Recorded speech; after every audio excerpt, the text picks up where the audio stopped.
Welcome. I'm Jen McDowell, and you're listening to Through the Shit, a podcast for anyone going through the shit and the people who love them. In every episode, we'll hear a new story of loss, hope, and resilience, and how going through the shit led to something greater. So if you're in the shit now and feeling lost or alone, disconnected from your badass self, or in need of an ember of hope to keep putting one foot in front of the other, you're in the right place. So settle in, prepare to be moved and inspired, and welcome to the shit. Welcome to Through the Shit, a podcast for anyone going through the shit and the people who love them. In every episode, we'll hear a new story of loss, hope, and resilience, and how going through the shit led to something greater. You might ask, what does it mean to go through the shit? Well, it's different for every person. It can be work shit, it can be life shit, it can be a combination of both. For some people, it may be a pile-on, that combination of events that are unexpected and tragic that happen all at once. For other people, it can be something significant that happens that really just knocks them to their knees. And for other people, maybe it's a series of smaller grievances that, when coupled with burnout and chronic stress over time, just cause you to lose your shit over the most insignificant thing, like the grocery store running out of your favorite ice cream. Regardless of the cause, going through the shit can really warp your sense of identity and reality. It's that point in time where your life is divided into a before and an after. You know, you can never go back to that person you were before, but yet you don't really know how to move forward from where you are now. When you are going through the shit, you experience a wide range of deep emotions: shame, rage, grief, loss, and everything in between. And for most people, going through the shit takes way longer to recover from than they would ever like. This podcast has been 5 years in the making. It's hard to believe that. It started as a whisper back when I was leaving my practice of law to start my own consulting and coaching business. At the time, I had this inkling of an idea that I wanted to talk with people about their transformational journeys. But looking back at what I wrote in this book almost 5 years ago, I see now that the story was incomplete. My story was incomplete. You see, up until a couple of years ago, I had what I would consider a remarkably unremarkable life. I grew up in a small town. I did fairly well in school.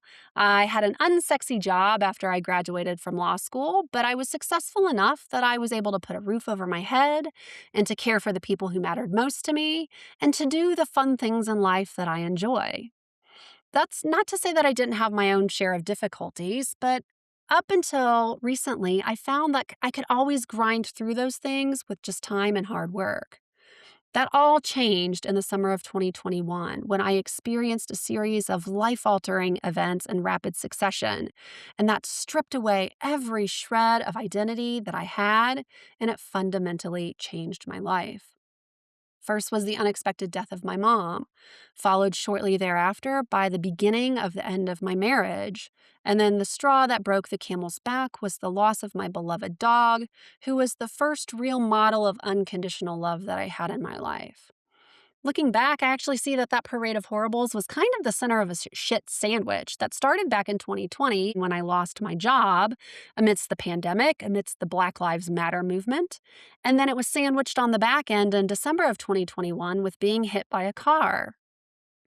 Needless to say, after all of those events in 2021, my grief was so immense that I could barely get out of bed on some days, let alone be a productive and functioning human in society. I was a far cry from the high-performing achiever that I knew myself to be, and it was the first time in my life that no amount of grinding could get me out of the situation that I was in. It forced me to really look at my life and the way that I was moving through the world, because if all of the planning and the grinding and the careful cultivation of a life could not protect me from the destruction that I had experienced, then I knew I'd better start living in a new way. You might ask, well, how does someone even move forward from all of that happening at once? And I said to that, fuck this shit. I packed all my things in storage and took off on an unscripted road trip around the country. That trip was amazing in so many respects. I saw beautiful and awe-inspiring things. I marveled time and again at the vastness and power of nature, and I was often buoyed by the kindness of strangers. But it wasn't all rainbows and sunshine. At times, it was incredibly lonely. There was a ton of work in planning all of the logistics. And for someone who is as risk averse as I am, it was stressful living in this constant state of uncertainty. Where am I going next? Where am I going to be sleeping? Am I going to be safe? And on top of all of that, I was still going through this roller coaster of emotions. In one breath, I was whooping for joy at something that I had seen or experienced. And in the next moment, my breath was stolen away by uncontrollable sobs. Eventually, I started to feel like I could breathe normally again, and I started longing for a place to call home. So I picked a new city and was ready to put down roots and decided I was ready to move on. In hindsight, though, I can see what I was really trying to do was bend the universe to my will and to rush through my process of healing. I was ready to get back to my life, but the universe had other plans.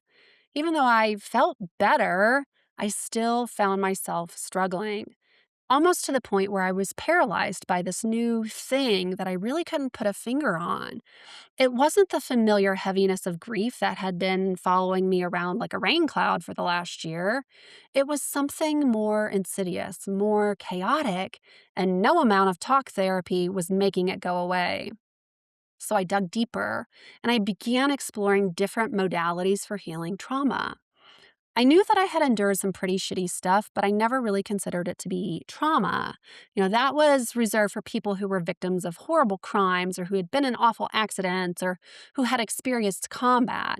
Trauma was not the thing that happened to this kid from the Midwest who had a generally okay upbringing. What I learned was surprising, though. It wasn't the parade of horribles from 2020 and 2021 that needed healing still. It was the deeper seated stuff from my earlier years. The stuff that I knew about, the stuff that I thought I had dealt with. But what I know now is that all the experiences from my past were still kind of lingering under the surface, still unresolved. It was like this house that I had built for myself was on a shaky foundation. So when the rapid succession of events occurred, it was the perfect storm that just leveled my house. Over the past 2 years, I have done a shit ton of work on myself to heal from that past trauma. In that time, I've learned so much.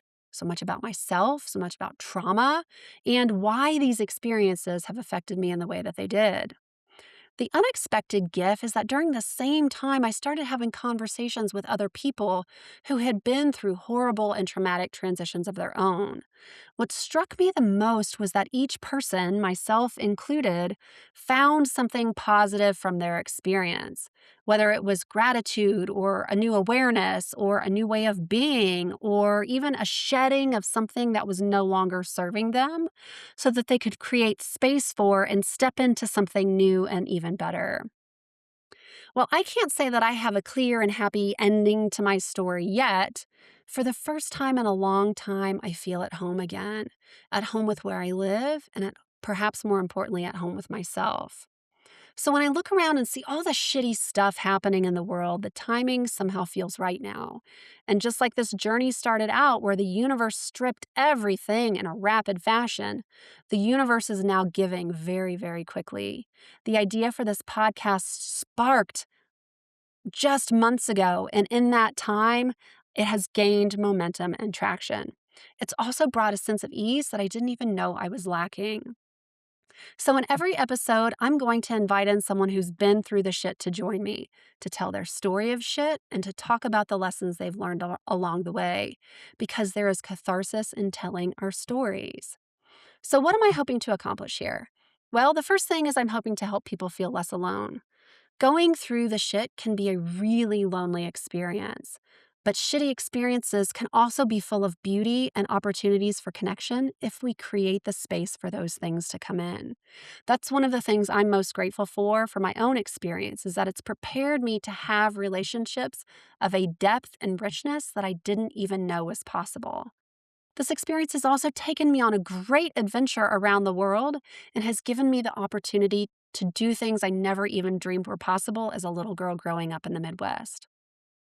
The second thing I want to do with this podcast is to give people hope.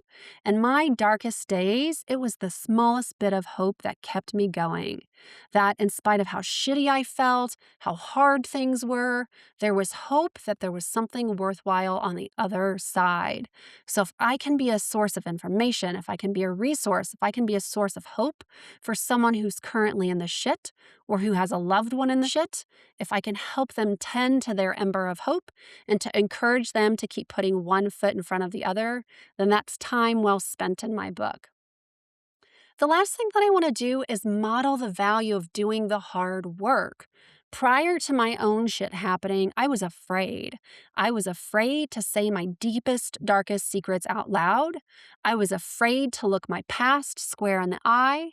And I was afraid to feel the fullest extent of my feelings because I quite literally thought it was going to drown me. I thought my feelings were going to suck me into a dark hole from which I could never recover. So here I am. This is a lesson in living this one wild life we have. This is an experiment, an opportunity to make mistakes because I know I'm going to make mistakes along the way, but it's also an opportunity to trust myself to figure it out. I'm putting myself out in the world in a real and raw way to try as best I can to let go of expectations and to embrace being perfectly imperfect. I thank you for coming with me along on this ride, and welcome to the shit. That's it for this episode of Through the Shit. Thanks for listening. If you liked this podcast, like, share, and subscribe, and maybe send it to someone who needs a boost because they're going through the shit. While you're at it, tell them how important they are to you. If you have a story of shit to share or you're in the shit now, I'd love to hear from you. Email me at throughtheshitpodcast@gmail.com or go to our website at throughtheshit.com. I'll see you on the flip side.